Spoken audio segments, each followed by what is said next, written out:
Hi, my name is Varun, and I'm one of the co founders with Geeks of Digital. Today, we are going to talk about customer acquisition cost. Now, this particular metric is one of the most important metrics. It can also be called as the life and death of any e commerce business or a SaaS business. I'll be taking you live into how to calculate this particular metric through a Google Sheet template. But let's start with understanding what customer acquisition cost is. It's the total cost incurred to acquire a new customer. However, there are other things also that we need to understand, which is that what it does not include. We'll talk more about that part. Uh, it has a very critical significance. It helps you understand that how the efficiency of the business is through the marketing and the sales efforts.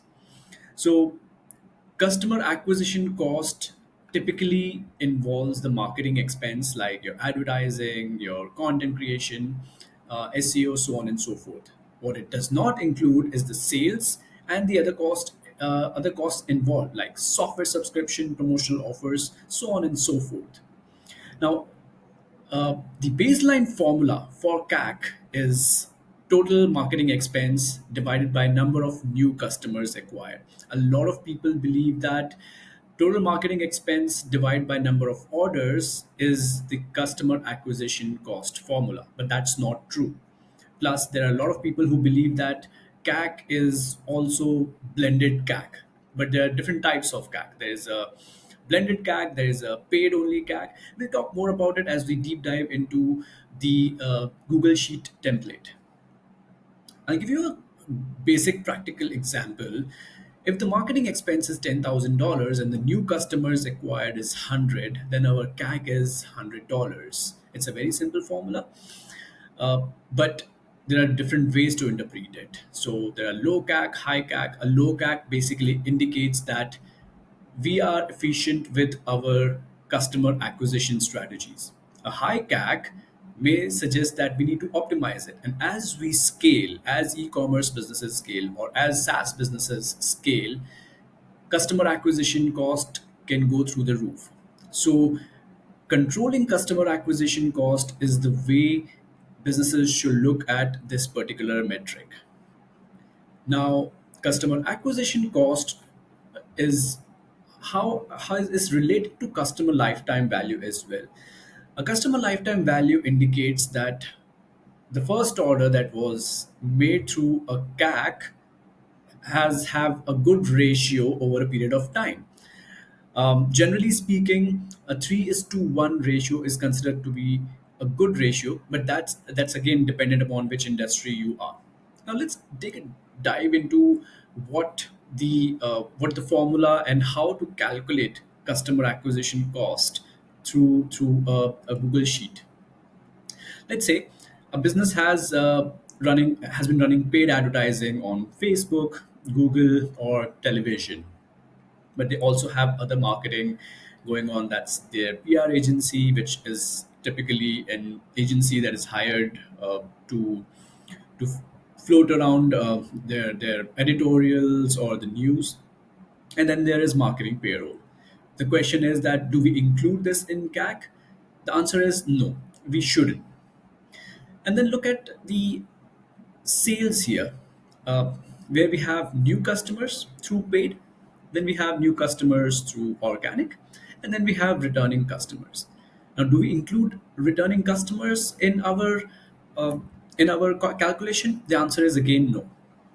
And also, the total number of orders shouldn't be considered as part of the customer acquisition cost. Like I said earlier, there are a lot of businesses who consider total orders, but that is not the correct calculation.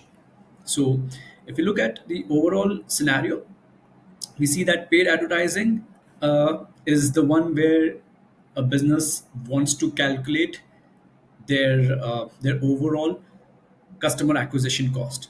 Now let's see how this works in a formula. First, we'll talk about blended CAC. So here, it's it's basically the total spend, which is your $12,000. So if I go here and make this, will be divided by the sum of Sorry, this should be divided by sum of your new customer paid as well as your new customer through organic. So this is what we get as your blended CAC, because what we did is the total spend divided by the net new customers through paid advertising as well as through organic. And if we drag it across all the different months, then we will see that our blended CAC has reduced here around 68, 66, because we can see that our paid customers improved here, and also we can see that our blended CAC was high around this area because of the total number of the amount that we were spending on the ads. All right, now let's talk about the paid CAC. This is pretty simple. It's the total amount divided by the net paid customers. So here we get the paid CAC, and if we just copy this formula, we'll get different values in customer acquisition cost. Now, why is this so important? Once a business like an e-commerce, and this particular example is very specific to a B2C e-commerce business. When an e-commerce business scales, customer acquisition cost goes through the roof. And this is where it is very important to understand that how you can control your customer acquisition cost. What are the different strategies that you can bring in through marketing?